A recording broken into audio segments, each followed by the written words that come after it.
Sinabayan ng kilos protesta ng ilang transport group ang pagsisimula ngayong araw ng hulihan laban sa mga hindi pa consolidated na jeep.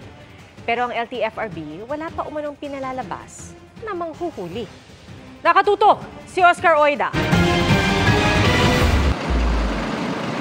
Kapansin-pansing puro may mga sticker na ng kani-kanilang kooperatiba o korporasyon ang mga bumabiyahing jeep sa Monumento Caloocan kaninang umaga.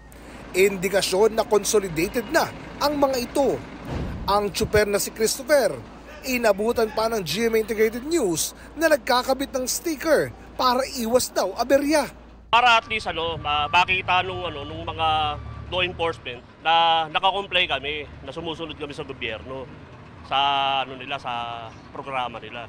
Ngayong araw na dapat ang simula ng hulihan sa mga bibiyahing jeepney na hindi consolidated sa pangunguna ng LTO, MMDA at PNP base sa paalala ng LTFRB. Pero ayon sa LTFRB, wala pa silang pinalalabas na manghuhuli.